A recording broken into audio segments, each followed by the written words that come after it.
Welcome to App Stories, a weekly exploration of the world of apps. Today's show is brought to you by Max Stadium and a Lunar Display. I'm John Voorhees, and with me, episode 100 of App Stories is Federico Viticci. Hi, Federico. Hello, John. Happy birthday, happy anniversary. I don't know. I hope it's not birthday because 100 makes me feel really, really old, Federico. Well, but you're young at heart. That's what matters. We both are. Yeah, I cannot believe that it's already episode 100. It feels like yesterday that we were planning app stories like from scratch. It didn't exist. And now it's episode 100. And normally, I do not like to dwell too much on like these types of milestones, but it's a pretty number. It's a huge number. and I'm just so thankful to you, first of all, for having the idea and supporting this project and putting in the work every single week, and to our listeners for sticking with us through 100 episodes, and to all the sponsors that made it possible, and especially when we got started. It's been a pleasure to reach episode 100, and I look forward to many hundreds more. Yeah, I mean, you're right. I mean, we absolutely couldn't have done it without people listening, of course, and we've been really happy with how it's gone so far, and I look forward to many, many more episodes. And, those sponsors, I really want to give a shout out to the indie developers who really made App Stories possible before anybody really knew what App Stories was or how many people are going to listen and all that kind of stuff. Yeah, it's been great to work with indie developers when we got started, and sort of we just had Max Stories to act as our reputation for getting this project off the ground. And so we're really, really grateful for all of those who believed in us, who supported us, and to our listeners. But now it is time, John, for a very special topic, because of course we wanted to have something unique and special, and also very, very app stories and Mac stories for the topic of episode 100. Yes, we do. Today, we are going to talk about app trends because, we not only do we try apps all day long, every week, every month of the year, but we think an awful lot about where things are going and what's going to happen in the coming months and the coming years with apps. And so we thought today we would just pick a few of our favorite trends that we think we see developing in the app ecosystem for Apple and talk about them a little bit. Yeah, it's a collection of sort of the seeds of big changes that we see coming down the road. And it's impossible, of course, this is not a series of predictions. It's more of a general overview of the themes and the ideas that we think are going to develop into something bigger going forward. And I wanted to get started by talking about notifications, and more specifically, something that I've seen pick up over the past couple of years is the use of rich notifications. The idea that not only do you get, local or push notifications from apps, but the idea of having mini interfaces, like custom interfaces that resemble the actual app, and the ability to use that app interface inside of a notification. I think it's something that we'll see more and more going forward. And today, we already have some examples of this in practice. I look at something like JSON, for example, which is this developer utility that came out a few weeks ago. We talked about it on App Stories. I had a review on Mac Stories. It allows you to inspect JSON files, arrays and dictionaries and keys and values and all that kind of stuff. But what makes it unique is that you can do all of this inside of a notification on iOS 12. And it's an amazing use of the rich notifications and those APIs that launched in iOS 11. They were perfected by Apple in iOS 12, allowing developers to completely control the look of a rich notification, and also to allow users to actually interact with taps and gestures and selections anywhere inside of a rich notification. And JSON is a great example of this because it allows you to preview data with the same UI that you get in the main app, but also it allows you to navigate the structure of a JSON file from inside of a notification. And there are other examples. Dictionary apps are a good showcase of this API, and I want to call out two of them: Daily Dictionary by Benjamin Mayo and Lookup, which is my favorite dictionary app on iOS. And they send you a notification for the word of the day, new word that you can learn every day. And they look up as a beautiful illustration in the notification. And Daily Dictionary also has a custom UI, But not only does it show you this rich notification on iOS, it's also supported on the watch. So each morning I get this custom notification from Daily Dictionary, and on the watch it's formatted with a custom UI, with a custom design. And I feel like it's a trend that I've probably referred to in my iOS 11 and iOS 12 reviews as the idea of apps as atomic units, in the sense of the app is no longer just the icon on your home screen, right? But it's an entity that can appear on iOS in a bunch of different places. You have widgets and extensions, and you have 3D touch quick actions on the home screen. You have notifications and Siri shortcuts. And I think notifications as not only as a means to communicate and to respond to something, but to actually interact with an app using the custom interface outside of the context of the app itself. I think the more that Apple invests on watchOS and also on iOS and maybe even on other devices in the future, I think there's something powerful about the idea of bringing you the interface of an app without having to actually open and launch the app. Yeah, I agree with that. And I think it's one of those areas too where developers can really distinguish their apps, because Netflix and the other big company apps aren't really going to do anything other than send you the notification of the release of your most recent favorite show. Whereas, JSON and Daily Dictionary and all these other apps, they can really go the extra mile with notifications and make it a full app experience, or a lot closer to a full app experience right there inside the notification, which I really like those apps and the way they do that as well. This episode of App Stories is brought to you by Mac Stadium. Mac Stadium is the leading provider of Apple Mac infrastructure as a service. Whether you need a single Mac Mini or a fully scalable Mac private cloud, Mac Stadium can help you move your iOS and Mac app development out from under your desk and into the cloud. Mac Stadium is the only provider of enterprise-class Apple Mac infrastructure as a service. Think AWS or Azure, but built on Mac hardware. Mac Stadium has years of expertise in doing this with companies like Capital One, Box, Shopify, Pandora, and many, many more, with over 3,000 customers worldwide. They even power most of the build-as-a-service tools like Travis CI. Mac Stadium has over 8,000 Macs racked in their data centers. That's an incredible number. And you may have heard of Mac Stadium from the shout-out that they got from Apple during the keynote where the new Mac Mini was announced. They're filling a real need in the Apple ecosystem by providing genuine Mac hardware available in the cloud. You can start with a single Mac Mini, even the new ones. And that's a great way to get going if you're a small team or you need it just for your personal use. We have a Mac Mini at Mac Stories with Mac Stadium. That's how we run the entire site. We trust all of our writing with Mac Stadium. Our Mac Mini has been sitting there in the racks, just humming along for years and years, doing a fantastic job keeping the site up and running.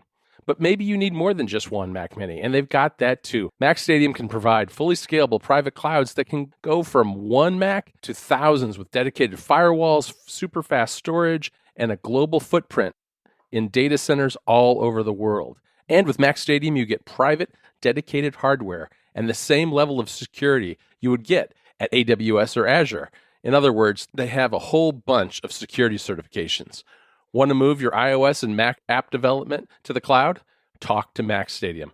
Learn more about Mac Stadium's infrastructure at macstadium.com/appstories. And for our listeners, Mac Stadium is offering a 14-day free trial of a private cloud, or 2 months for the price of one on a Mac Mini subscription. Just enter the promo code AppStories at checkout. Again, that URL is macstadium.com/appstories. And to get a 14-day free trial on a private cloud or 2 months for the price of one with a Mac Mini subscription, just use the promo code AppStories at checkout. Our thanks to Mac Stadium for the support of the show. So what is your pick for something that we'll see going forward? All right. Well, obviously one thing that we have talked about, I think, a lot in the last year, 2 years, is subscriptions. And it's nothing new in the App Store, but I really do feel as though we're going to see this expand and continue to evolve over the next couple of years. Before we even get to third parties, look at Apple. We've already got Apple Music, and we're seeing that expand to third-party hardware. And now we just heard during CES that there are going to be actual Apple apps on, of all things, on Samsung TVs. And Samsung TVs are actually going to have an app built into them for playing iTunes content. Well, we all know that that's probably the first step towards a video service. But again, we're talking about Apple-provided content and software on third-party devices. And I just feel like that's something we're going to see more of, whether it's going to push further into Apple Music. I feel like this Samsung deal is probably a temporary exclusive that'll branch out into other TV manufacturers in the future. The one thing that I think is going to be kind of difficult about moving more of these services onto third-party hardware, though, is that it's a little bit foreign for Apple, right? Because Apple's used to having control of both the hardware and the software, and that provides a unique experience for the users of those devices. But there is precedent for this, because not only do we have these existing relationships with things like Sonos and Alexa and whatnot, but we also have CarPlay, right? CarPlay runs on hardware manufactured by automakers, and it works pretty well. Not the best, but I think that that's something we're going to see a lot more of in the future. Yeah, and especially when you consider how subscriptions and services, we talked about the Apple side of things, but also they affect third-party developers, of course, not to the extent of, you're not going to see a third-party developer having their app on a Samsung TV or an LG TV, but I feel like there's an overarching theme of more and more types of software will switch to a subscription model, which allows them, it allows developers and indie developers and big companies also the freedom to expand to more and more Apple devices and platforms. Right. And especially in the context of over the next few years, I think there's going to be consolidation on one side. There's going to be consolidation of Mac and iOS software probably, but there's also going to be expansion to other types of platforms, whether it's AR glasses or something else completely new that we cannot imagine right now. And I feel like a subscription model, as we've talked about many times on App Stories, it allows developers the freedom to have a sustainable business model that lets them scale to different platforms. Yeah, I think that's absolutely right. And I could also see Apple moving to subscription models for some of their own pro apps. Apple has moved most of their software to a free-to-download model, but you can still buy Logic for $200 or Final Cut Pro for $300. I'm a little surprised that at this point we haven't seen a subscription model for those pro apps. And maybe that's something that will come as we see more of this convergence of iOS and Mac apps. But I feel like there's more to the services story too. I mean, I'm going to kind of be on the lookout, I think, for maybe we'll see services for things like movies or books. I mean, Amazon actually has been doing this for a long time with books. You can actually pay a monthly or annual subscription to have access to tens of thousands of books on the Kindle. That it's not bestseller stuff, it's not super current, but it's a deep catalog of slightly older books. And I know we've at our house we have subscribed to that, and it's pretty nice. I mean, it's like having a library right in your Kindle without having to go to a library. Yeah, and we talk about books and movies and media, and I see often arguments on Twitter, for example, that Apple should provide a similar service for audiobooks. You subscribe and you can download any audiobook that you want. But also I feel like maybe in a couple of years, we'll not be referring to app subscriptions as like individual subscriptions that you sign up for, but maybe there will be a subscription service for apps and games. Yeah. This has been recently rumored, the idea that Apple wants to provide a game subscription service in that you pay a flat fee every month and you can play any game that you want from the App Store. And I feel like right now we're stuck in this sort of multiple silos situation where you sign up for this, you sign up for that, and you have a bunch of app subscriptions. I know that I got maybe a dozen subscriptions for apps, right? But maybe in a couple of years, I will have just a single App Store subscription, maybe $20 a month, and I can just use anything that I want. And it's sort of it's very difficult to imagine this type of scenario because the App Store has never been like this. No digital marketplace really has ever been like this when it comes to software, when it comes to apps and games. But I almost feel the tide going in this direction of removing the complexity of forcing the user to subscribe to a bunch of different apps in favor of a simpler model where you just subscribe to Apple, you just subscribe to the App Store, and then you can use everything you want. Yeah, it definitely for the user, it really simplifies things because you don't have to make the choices then. You can really use whatever you want. I do worry, though, that this could mean that the top tier apps get richer and the middle tier and bottom tier apps just disappear. Yeah, me too. And I wouldn't want to see that because, it's those lower tier. And by lower tier, I don't mean lower quality. I just mean people that haven't been discovered yet. And I think that whatever system comes to play here needs to encourage that ability to rise to the top from those more humble roots, because that's something that we've seen happen time and time again in 10 years of the App Store. And I'd hate to see that go away. So the next trend that I would like to highlight, which is something that I think will play a big role in the future of the iPad, as it becomes more of a laptop and as maybe Apple starts blending the MacBook and iPad Pro lines, is the idea of keyboard control in iPad apps. And I'm not just referring to keyboard shortcuts, which is something that of course has been going on for a while. The idea of, as a developers, you're able to let your app support a variety of keyboard shortcuts, and on the iPad, if you have a smart keyboard or a Bluetooth keyboard, you can hold down the command key and you can see a list of keyboard shortcuts. But I'm thinking more about the idea of fully controlling an iOS app, and specifically an iPad app, with the keyboard. So without ever lifting your fingers off the keyboard. There are two great examples of this right now on iOS, and probably more, but I just want to highlight two of them. Things 3.6, which launched in 2018, and we highlighted as one of the MacStories Selects pick of the year. It allows you to interact with the app fully from the smart keyboard without ever taking your hands off the keyboard. You can move between different views, you can open pop-ups, you can dismiss them, you can search, you can highlight, you can open and dismiss, you can do everything you want. And also Agenda 5, which launched just a few weeks ago as an update on iOS, it now lets you control almost the entire app UI from the keyboard.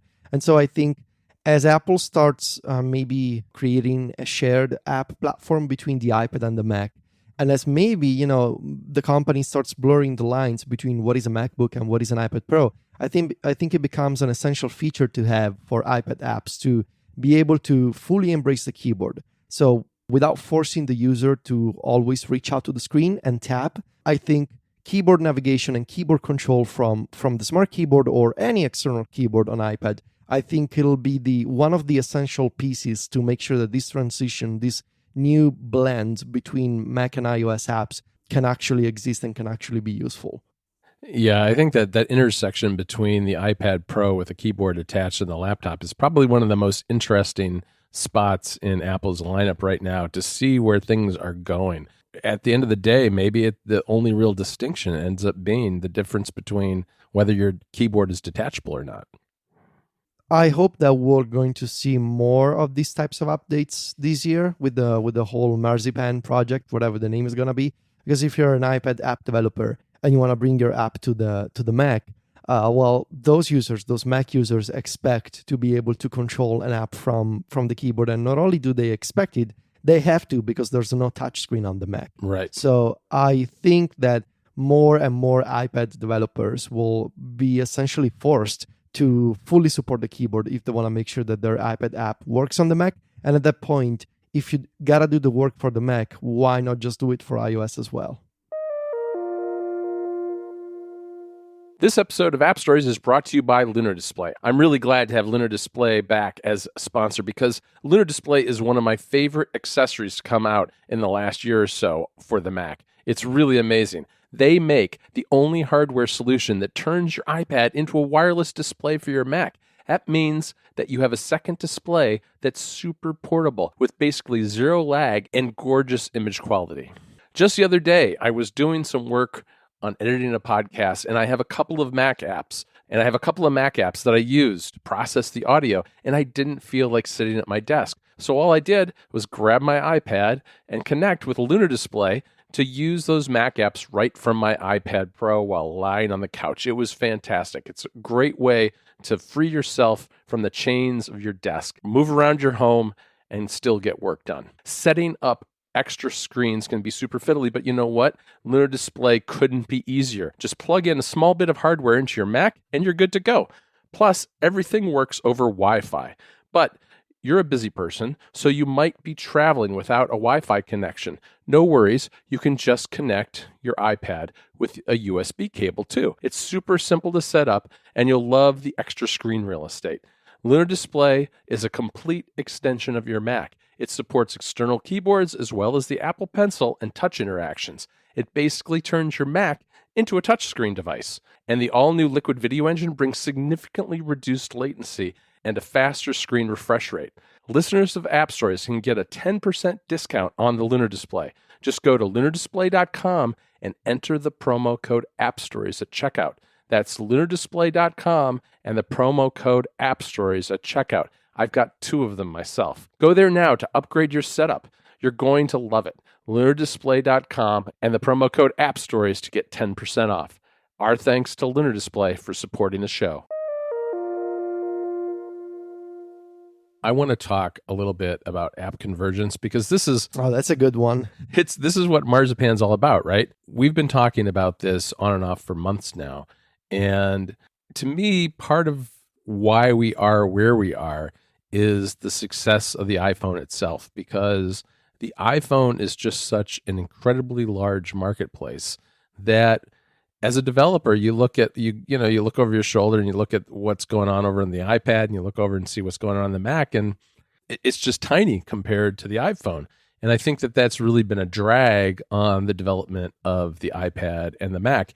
When you look at the history of the iPad and you look back to 2010, it really did launch as a big iPhone. And there were advantages to that, right? Because that's what people were familiar with. And it was a great way to get that thing up and running and moving fast from the get-go. But in the long run, I think it's also been a downside for the iPad because we haven't seen, although we are seeing it now, we're seeing a lot more of this now, but we haven't seen until very recently excellent professional level apps. Now, there are a lot of them coming out now. We've got all the Affinity apps, right?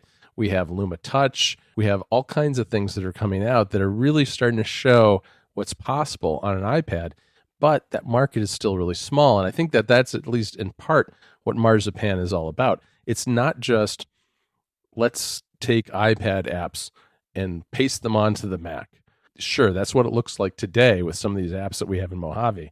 But I think a lot of what's going on is also bringing what's on the Mac back down to the iPad. At least I hope that's what's coming, because when you look at the iPad market and you add to it the Mac market and you put that in front of a developer who's working on the iPhone, it's a lot more compelling to make something that works across all 3 of those platforms at once than just saying, do an iPad app and here's a whole different process over here to make a Mac app. I think if that's unified, it makes a lot more sense for a developer economically to develop everything at once.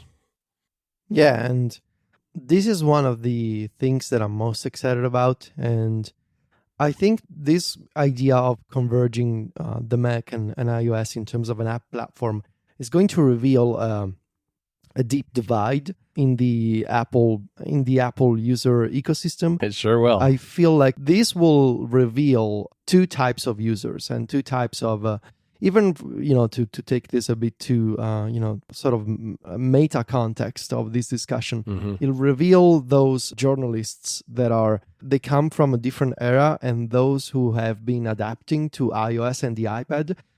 I don't think there's a good way for Apple to make sure that folks who started using the Mac with macOS, even before macOS 10, I don't think there's a good way for Apple to make sure that those people will appreciate this transition.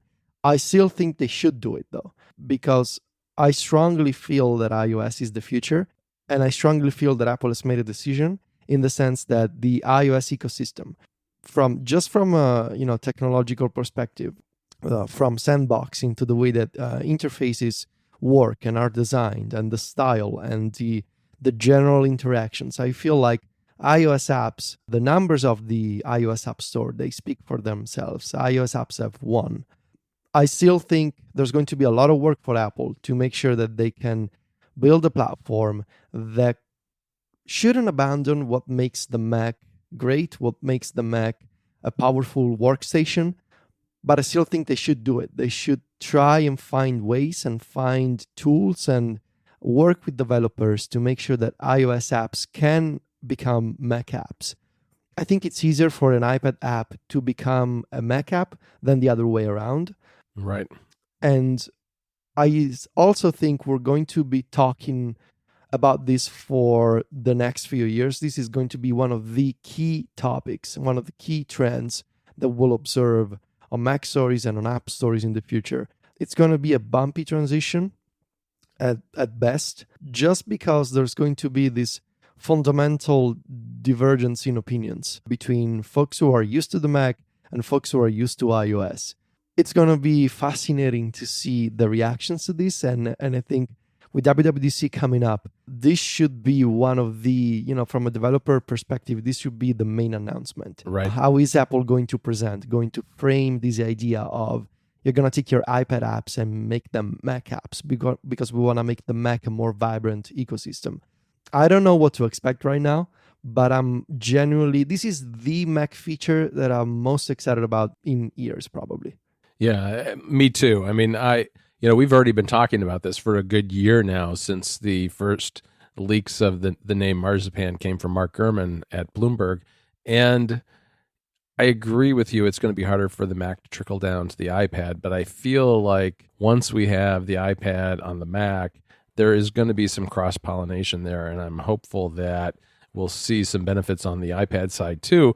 And, I get that there are people who feel like the Mac is good the way it is and it doesn't need anything. But as someone who sits kind of in between the Mac and the iOS world, I frequently find myself sitting at my desk working on my Mac and moving over to my iPad or my iPhone because there's some part of the process that's just easier on iOS. And I want those things on the Mac as well. I want to be able to sit at whatever screen I'm using, whether I'm sitting on a bus using my phone, sitting on my couch using my iPad, or sitting at a desk using my Mac, and have the experience be seamless so that everything I'm doing can be done on whatever platform I'm on. I cannot stress enough how refreshing it is to hear someone like you. You've been using the Mac for decades, to have that sort of fresh mindset of, looking forward to this change, because complacency, I think, is one of the key problems affecting any kind of technology company. Remaining stuck in the way it should be, in the way it's always been. Right. But there's the risk of living in a bubble, and if you listen to some folks, they would have the Mac always remain the same. But that's not how society works. That's not how technology works. The world around us is changing, and the needs and the preferences of people are changing. Folks are now using the iPhone and the iPad as their primary computers. There's denying this, keeping your head stuck in the sand is not going to work. So the future, in a way, the future has spoken, and the future is mobile devices. And so I think it's a good move from Apple's perspective to invest in that future and trying to find a convergence between what they know, what they've already done with the Mac, and blending that with what is going to be, which is the iPad and iOS. It's gonna be fun to see. It's gonna be fun to see how this shakes out. It's going to be quite a year. I'm really looking forward to June. All right, Federico, I think we have time for one maybe short topic. Sure. Finish this out. What do you have for me? It's gonna be a short one because we know so very little about this. But of course, it wouldn't be future trends episodes without a mention of augmented reality. Of course. Specifically ARKit, and even more specifically, the idea of Apple making AR glasses. I think it's going to happen, frankly, even though I'm not too excited about the current generation of ARKit apps, because those are there are some cool showcases, but I feel like most of them are utilities and games with limited appeal.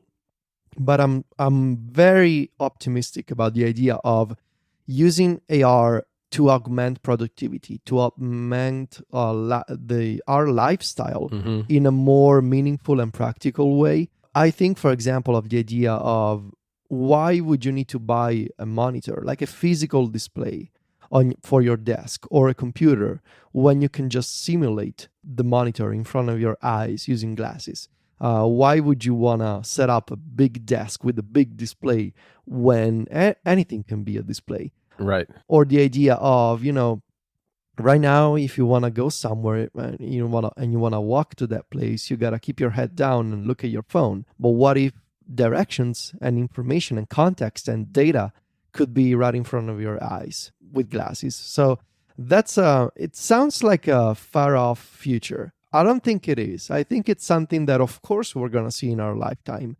And I think just like, foldable displays, until a couple of years ago, they sounded like something that was, maybe in 50 years, maybe in 60 years. It's something that is happening right now. Samsung just announced their first foldable phone. And yes, it is ugly and thick and probably not a great example of what the idea of a folding computer should be. Right. But it's a start, and it's happening now. And it's something that we're definitely going to see in our lifetime. And it's going to get better and better over the next 5 years. And I have the same feeling about AR glasses. Somebody is going to figure this out within the next 10 years, probably less. And I have a strong feeling that it's going to be Apple. Yeah, I think of it a little bit like I think about the Apple Watch. It's, you know what? You're not going to use your Apple Watch as a replacement for your iPad or your Mac, right? I mean, but it is really good at certain things because it's with you all the time and it's right there on your wrist. And all you have to do is raise your arm to see what's going on. With glasses, I can imagine things like the Paprika app, right? Having the directions for a recipe right in front of you. Oh, that's a good example. You're in the middle of making something for dinner and your hands are all messy and you're working with the sink and there's water everywhere and what everything's going on. Sure, you can have your iPad in a little stand and you can kind of poke at it and try not to get too much mess on your iPad. But it would be great to have glasses for that sort of situation, or the directions, like you said. It's the idea of right now, ARKit is something that you need to specifically want to open and engage with. It's ARKit right now is apps that you need to open and set up, and you need to be in the mindset of, okay, now I want to use ARKit. Whereas what I'm imagining and thinking will be something that we'll talk about in the future is persistent AR, something that becomes invisible and to an extent always on. Mm-hmm. Folks who are always wearing glasses, they will always have AR available. So it's more of I'm thinking of AR in the future as sort of a layer that blends in everyday life, not a tool that you need to open and wait for, but something that is always waiting for you and always ready. This is something that I've been thinking about a lot, but that I struggle to imagine because the concrete examples that we have right now are so limited. And so, ARKit is in version 2, but really still feels like a beta to me. Yeah. But I think it's something that Apple wants to do, just like it was clear at one point that they really wanted to do a watch. I think Apple really wants to have this next step of AR is always available and always waiting for you. And it's not a utility, it's not a game, it's something that can help you in everyday life. I think you'll know that we've arrived with ARKit when we go to the demo in the keynote and we don't have the giant empty table. Because you know what? Yeah. Nobody has that giant empty table in their house. Yeah, that's a great point. All right. Federico, I think that's a great place to stop for this week. I want to thank our sponsors again, Mac Stadium and Lunar Display. And I want to thank, of course, all of our listeners and all of our past sponsors and everybody who has helped make App Stories a thing over the last 100 episodes. Federico and I would get together and we would talk about apps all day long anyway, without all you guys listening. But we really appreciate everyone listening and making this a big part of what we do at Mac Stories. Yes. Thank you, everybody. We really appreciate it. I'll talk to you next week, Federico. Ciao, John.